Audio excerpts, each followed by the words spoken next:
Henry Carter stood in front of room 1809 at the Riverside Grand Hotel, the soft carpet beneath his worn shoes damp from rainwater dripping off his jacket. Behind him, tall hallway windows rattled faintly as the storm intensified, rain streaking down the glass like nervous fingers.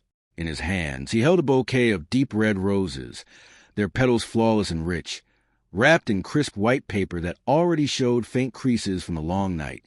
The delivery had come in late, an emergency order that had pulled him away from his daughter's bedtime story. Again, Henry had promised Bonnie he'd read the last chapter about the brave Triceratops tonight, but the shop paid extra for rush orders, and extra meant groceries, rent, school shoes. Extra meant survival. He adjusted his grip on the flowers and knocked. When the door opened, everything shifted. The woman standing there was not the one he expected. She was tall, elegant, wrapped in a silk robe that probably cost more than Henry's monthly rent. Her dark hair fell loosely over her shoulders, and her face, recognizable even to someone who didn't follow business news, was calm but tired in a way that wealth could never fix. Astrid Wellington. Henry's stomach dropped. She stood alone in the middle of a massive hotel suite, marble floors glowing softly under warm lights, floor-to-ceiling windows revealing a rain-soaked city skyline. The space behind her was enormous and silent, like a luxury showroom no one actually lived in. For a split second, Astrid assumed the flowers were meant for her. Her first thought was Marcus, her ex, trying again with some dramatic gesture. But then she noticed the man's expression. He looked genuinely confused, glancing between his phone and the door number, rain dripping from his hair onto the carpet. Henry looked at the door again. Not 1819. I'm so sorry, he began immediately, stepping back. I've got the wrong room. This was supposed to be... He trailed off as recognition fully hit him. He'd seen her face in magazines at grocery store checkout lines. Billionaire hotel magnate.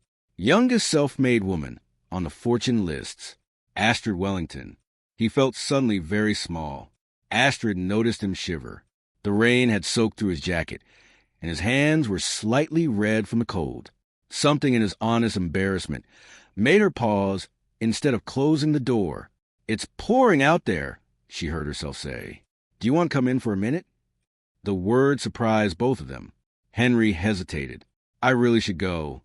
I've still got to deliver these to the right room." "Just until the rain eases," Astrid said gently. "You look frozen." There was something in her eyes, something lonely, that Henry recognized instantly. He saw it every morning when he looked in the mirror. After a moment, he nodded and stepped inside. They stood awkwardly near the entrance of the enormous suite, Henry clutching the roses like a shield. Astrid offered him a towel, which he accepted with quiet gratitude, blotting his hair and jacket. She asked if he wanted coffee. He said yes, even though he knew he shouldn't. As she moved toward the kitchenette, Henry glanced around. The suite was immaculate and expensive, but empty in a way that felt unsettling. No photos, no books, no personal clutter. It felt less like a home and more like a beautifully staged idea of one. Astrid returned with 2 cups of coffee. Simple, unpretentious. They sat opposite ends of the long sofa, leaving careful space between them. She asked about his work. Henry told her about delivering flowers, about the night shifts and the strange intimacy of being present for people's most emotional moments while the rest of the world slept. He talked about apology bouquets at 2 a.m, anniversary surprises, desperate last chances. He mentioned his daughter almost accidentally. "Bonnie," he said, his whole face changing. "She's 6, loves dinosaurs, thinks flowers are magic." Astrid laughed, not politely, not carefully, really laughed. The sound startled her as much as it delighted him. They talked a little longer, about nothing important and everything important at once, about rainstorms, about how silence could feel loud, about loneliness. Eventually, the rain softened. Henry stood, thanking her for the coffee and the towel. He still had a job to finish. As he reached the door, Astrid did something she hadn't planned. "Would you like to get coffee sometime?" she asked. "Real coffee, not hotel stuff." Henry turned, looking at her properly for the first time. He saw the city lights behind her, the luxury, the world she lived in. Then he looked down at his worn jacket and scuffed shoes. He smiled kindly. I don't think that's a good idea. The door closed softly behind him. Astrid stood alone in the quiet, feeling something unfamiliar twist in her chest. Rejection, but also respect. Henry delivered the roses to room 1819. A nervous man in a business suit answered, relief washing over his face. Somewhere inside, a woman's voice called out. Henry didn't linger. In the elevator ride down, he thought about the woman in 1809. Kind, normal, lonely, but not someone from his world. He had Bonnie to think about. What Henry didn't know was that a photographer had been watching the lobby that night. By morning, the story was everywhere. Local flower delivery man spotted leaving billionaire Astrid Wellington's hotel suite after midnight. The internet filled in the rest. Speculation, scandal, lies. Henry's boss called at 7 a.m., voice tight with anger. Accusations flew. Reputation mattered more than truth. You're fired, the man said, effective immediately. The line went dead. Henry sat on the edge of his bed, phone still in his hand, as Bonnie appeared in the doorway clutching her stuffed dinosaur. Daddy, she asked, are you okay? He smiled and said yes. Astrid saw the headlines before her first meeting. Her assistant hovered nervously as Astrid read each article, jaw tightening. They called an affair. They called him a gold digger. They called her reckless. An emergency board meeting was scheduled. 9 men in expensive suits told her the publicity was unacceptable. One suggested she step back from leadership. Astrid said nothing. She left furious and silent. Henry tried to find work. No one would hire him. By the end of the week, his savings were gone. Bonnie asked why he was home so much. He told her he was trying something new. Kids always knew. Henry made a decision. He deleted Astrid Wellington's number. He would protect his daughter, no matter what it cost.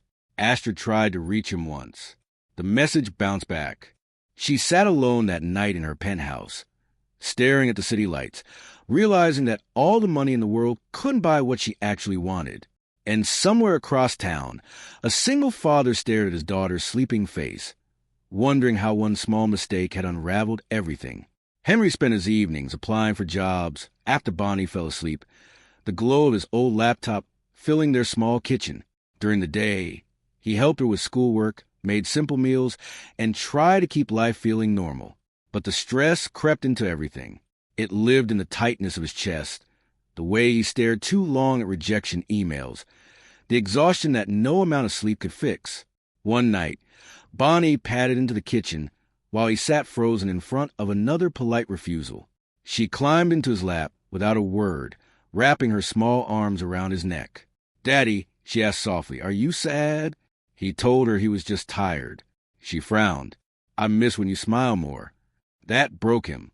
He held her close, breathing in the familiar scent of crayons and shampoo, promising her that everything would be okay, even though he had no idea how. Across the city, Astrid Wellington was unraveling in her own quiet way. Her assistant noticed. So did her board. The woman who had once been razor-sharp now drifted through meetings, signing documents without reading them, staring out windows instead of negotiating deals. She couldn't stop thinking about Henry, about the way he talked about his daughter, about how he'd refuse her invitation because he knew their worlds didn't align. She respected that.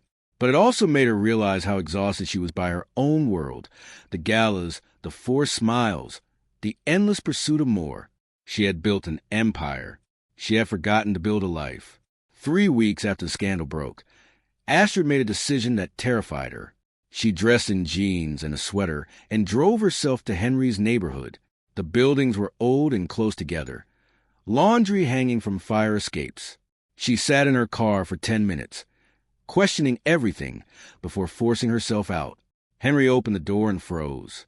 Astrid stood in the dim hallway, completely out of place and somehow more real than she'd ever seemed in luxury. She began to apologize, but a small voice interrupted. Bonnie peeked around Henry's legs, paint on her hands, blue smudged across her cheek. Daddy, who's that? Astrid knelt immediately, introducing herself simply, just Astrid. Bonnie liked her instantly. She grabbed Astrid's hand and pulled her inside, chattering about her painting. Bonnie showed her a family picture, stick figures labeled Daddy and me, and a taller one with a crown labeled Mommy in Heaven. Then she added another figure next to Daddy. "This is you," Bonnie announced. Astrid's throat tightened. They sat on the floor while Bonnie colored. Henry made cheap instant coffee. Astrid explained why she'd come, to apologize, to help. She offered him a job. He refused. Pride was one of the few things he had left. When Astrid asked why he'd cut contact, Henry admitted the truth. He was afraid of her world, afraid of not being enough. Astrid took his hand and told him she was afraid too. When she left that evening, both of them felt something dangerous bloom. Hope. But hope didn't go unnoticed. The board hired a private investigator.